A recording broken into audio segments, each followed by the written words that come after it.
মালদায় কালী পুজোর বিসর্জনে উত্তেজনা, জোরে বক্স বাজানোয় দুই পুজো কমিটির ঝামেলার বচসার জেরে ক্লাব আর মন্দিরে হামলা ভাঙচুর।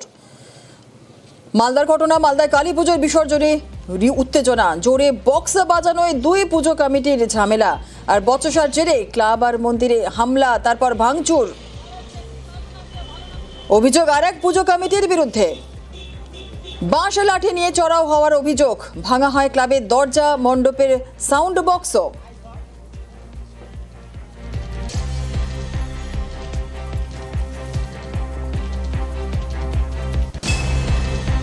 বিসর্জনের জন্য যায় তখন ক্লাব প্রাঙ্গণে আমাদের সদস্যগণ অত্যন্ত কম ছিল, সেই সুযোগ নিয়ে তারা আজকে অসামাজিক ভাঙচুর চালিয়েছে। কখনো মন্দিরের এত বড় ক্ষতি করার উদ্দেশ্য নিয়ে তারা এই ভাঙচুর চালায়।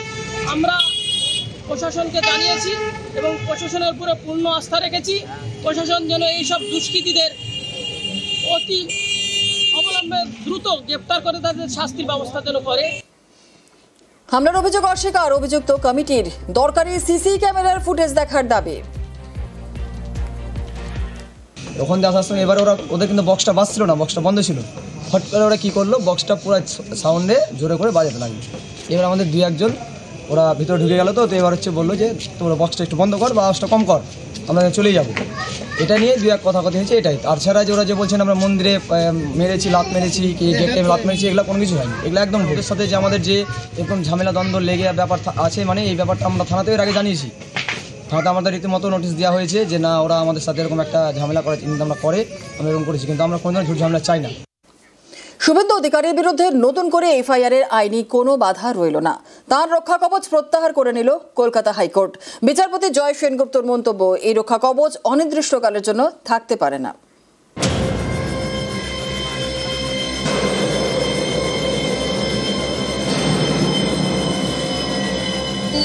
শুভেন্দু অধিকারী রাজ্যের বিরোধী দলনেতা। 2021 সালে কলকাতা হাইকোর্ট অন্তর্বর্তী নির্দেশ দেয়, শুভেন্দুর বিরুদ্ধে এফআইআর করতে গেলে আদালতের অনুমতি নিতে হবে। এ নিয়ে সুপ্রিম কোর্ট ঘুরে ফের কলকাতা হাইকোর্টে মামলা পৌঁছয়। শুক্রবার ছিল সেই মামলার রায়দান। বিচারপতি জয় সেনগুপ্ত বলেন, এই রক্ষা কবচ অনির্দিষ্টকালের জন্য থাকতে পারে না। এরপরেই শুভেন্দু অধিকারীর এফআইআর রক্ষা কবচ নির্দেশ প্রত্যাহার করে নেন। ফলে শুভেন্দুর বিরুদ্ধে নতুন এফআইআরে আইনি কোনো বাধা রইল না। এদিন বিচারপতি জয় সেনগুপ্ত বলেন, শুভেন্দু অধিকারী সম্পর্কিত 16টি মামলা আদালতের বিবেচনায় ছিল। এর মধ্যে 15টি খারিজ করছে আদালত। মানিকতলা থানার একটি মামলা, নন্দীগ্রামের 2টি, তমলুকের 1টি এবং কাঁথির 1টি মামলার তদন্ত করবে সিট। বিশেষ তদন্তকারী দলে সিবিআই এবং রাজ্য পুলিশ থেকে 6 জন করে থাকবেন। 2021 সালে শুভেন্দু অধিকারীর বিরুদ্ধে একের পর এক মামলা হয়। এর বিরুদ্ধে তিনি কলকাতা হাইকোর্টের দ্বারস্থ হন। বিচারপতি রাজাশেখর মান্থা নির্দেশ দেন, আদালতের অনুমতি ছাড়া শুভেন্দুর বিরুদ্ধে এফআইআর করা যাবে না। ফলে তার বিরুদ্ধে এফআইআর করতে তৈরি হয় জট। এদিন শুভেন্দুর সেই এফআইআর রক্ষা কবচ তুলে নিল হাইকোর্ট। এখন আগেকার প্রোটেকশন অনুযায়ী তো সব কোনো ম্যাটারে এফআইআর করা যাচ্ছিল না, সেগুলো এখন রাস্তা খুলে গেল।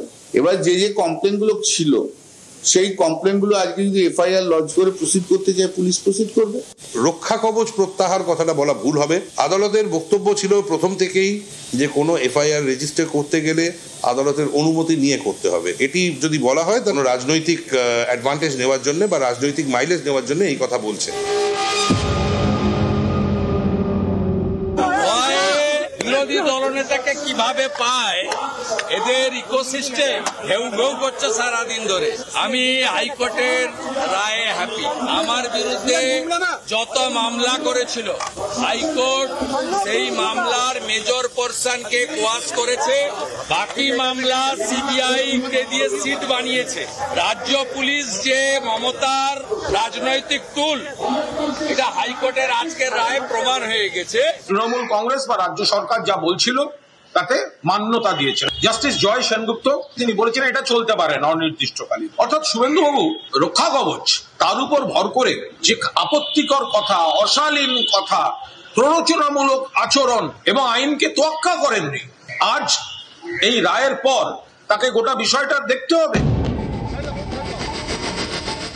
নিউজ 18 বাংলা।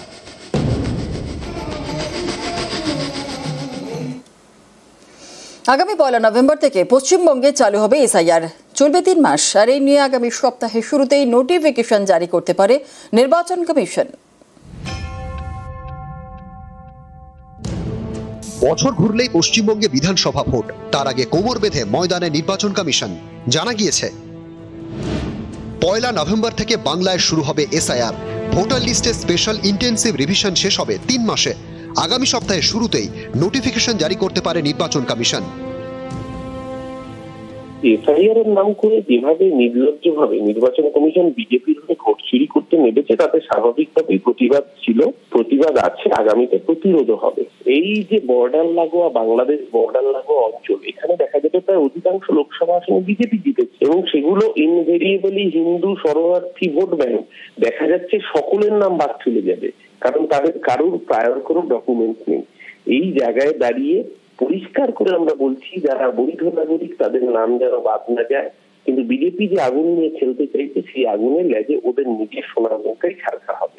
কেন্দ্রীয় নির্বাচন কমিশন তাদের সাংবিধানিক পরিধির মধ্যে থেকে এসআইআর করছেন। একটা সুস্থ স্বাভাবিক ভোটারদের লিস্ট আমরা পাবো, সমস্ত রাজনৈতিক দল পাবো, যেখানে কিনা বাংলাদেশি অনুপ্রবেশকারী মুসলমান ভোটার থাকবে না, রোহিঙ্গা ভোটার থাকবে না। তো এখন এদের এই বেদনার বালুচরে দাঁড়ানো বন্ধ হোক। কোন মতুয়া কোনো কাউকে নিয়ে এদের ভাবতে হবে না। এরা অনেক ভেবেছে, বাংলার মানুষ এখন এদের ভাবনা থেকে মুক্তি চাইছে। 26-এর নির্বাচন তৃণমূলের বিসর্জন। এ রাজ্যের সমস্ত জেলা শাসকদের মুখ্য নির্বাচনী আধিকারিক জানিয়ে দিয়েছেন, এসআইআর প্রস্তুতি শুরু করে দিন, বাকি থাকা কাজগুলি দ্রুত শেষ করতে হবে। পশ্চিমবঙ্গের সিইও মনোজ কুমার আগরওয়ালের নির্দেশ, শুক্রবার থেকে রাজ্যের মুখ্য নির্বাচনী আধিকারিকের অফিস সব সময় খোলা থাকবে। সমস্ত জেলা নির্বাচনী আধিকারিক এবং ইলেকটোরাল রেজিস্ট্রেশন অফিসারদের হেল্প ডেস্ক খুলতে হবে। যেদিন এসআইআর ঘোষণা হবে তার পরের দিনে সর্বদলীয় বৈঠক ডাকা হবে। মুখ্য নির্বাচনী আধিকারিক সর্বদলীয় বৈঠক ডাকবেন, প্রত্যেক জেলা শাসকও সর্বদলীয় বৈঠক ডাকবেন। বৈঠকে যা আলোচনা হবে তার সমস্ত তথ্য নির্বাচন কমিশনকে পাঠাতে হবে। সম্প্রতি নিরাপত্তা নিয়ে নির্বাচন কমিশনের কাছে উদ্বেগ প্রকাশ করেন বুথ লেভেল অফিসাররা। এরপরেই মুখ্য নির্বাচনী আধিকারিকের দপ্তর জানিয়ে দিয়েছে, এসআইআর শুরু হলে যাবতীয় ক্ষমতা থাকবে কমিশনের হাতে। এসআইআর এর সঙ্গে যুক্ত কোনো কর্মী বা আধিকারিককে বদলি করা যাবে না। বিএলওদের অন্য কাজ করতে হবে না। শিক্ষকদের ক্ষেত্রেও এই নিয়ম প্রযোজ্য। পশ্চিমবঙ্গ থেকে অনেকেই ভিন রাজ্যে কাজ করেন, তাদের জন্য বিশেষ ব্যবস্থা নিয়েছে নির্বাচন কমিশন। নির্দেশ দিয়েছে, পরিযায়ী শ্রমিকদের জন্য বিশেষ হেল্প ডেস্ক খুলতে হবে। এসআইআর ঘোষণার সঙ্গে সঙ্গে প্রত্যেকটি জেলায় একটি করে বাংলায় অনুবাদ করার জন্য টিম তৈরি করে রাখতে হবে। প্রত্যেকটি জেলা নির্বাচনী আধিকারিকের সঙ্গে নিয়মিত যোগাযোগ রাখবেন অতিরিক্ত মুখ্য নির্বাচনী আধিকারিকরা। নিউজ 18 বাংলা। এসআইআর বিরোধিতায় একাধিক সংগঠন আজ এসআইআর প্রতিবাদ মিছিল, কলেজ স্কোয়ার থেকে ধর্মতলা পর্যন্ত মিছিল, প্রতিবাদ কর্মসূচি একাধিক গণসংগঠনের।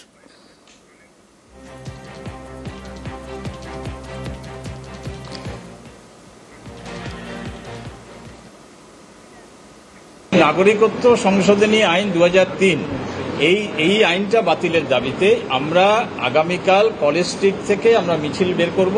আমরা এটা মনে করি যে এসআইআর এর নামে যেটা হতে যাচ্ছে গোটা ভারত জুড়ে এবং পশ্চিমবাংলায় এবং যেটা বিহারে হয়েছে, এটা হচ্ছে আসলে এসআইআর এর নামে এনআরসি করার একটা ভয়ঙ্কর ষড়যন্ত্র।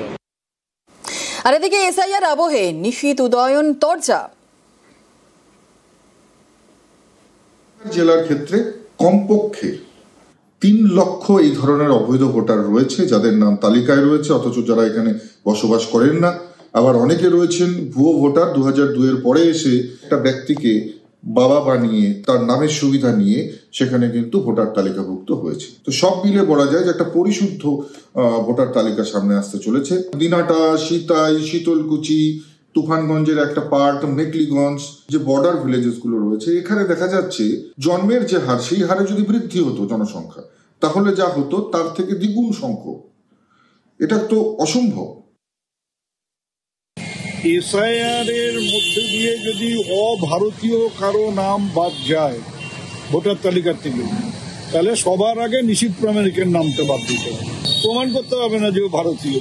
ঘিতালদা, ওকড়াবাড়ি, সুকারুকুটি এইসব জায়গায় হয়তো মুসলিমের সংখ্যা বেশি, কিন্তু প্রচুর হিন্দুও এই এলাকাগুলোতে বাস করে। ওকে এই অধিকার কে দিল যে এদেরকে এইভাবে অসম্মান করা? সবার আগে ওর নামটা বাদ দিক, দিয়ে তারপরে যেন 3 লক্ষ লোকের নামের কথা বলে। শিক্ষক নিয়োগের পরীক্ষা শেষ হয়েছে সেপ্টেম্বরে, বাকি রয়েছে ইন্টারভিউ, যা দ্রুত শেষ করতে চায় স্কুল সার্ভিস কমিশন। তাই তারা ঠিক করেছে কেন্দ্রীয়ভাবে ইন্টারভিউ নেওয়া হবে না, ইন্টারভিউ নেওয়া হবে রিজিয়ন ভিত্তিক, যাতে কম সময় লাগে, দ্রুত নিয়োগ করা যায়।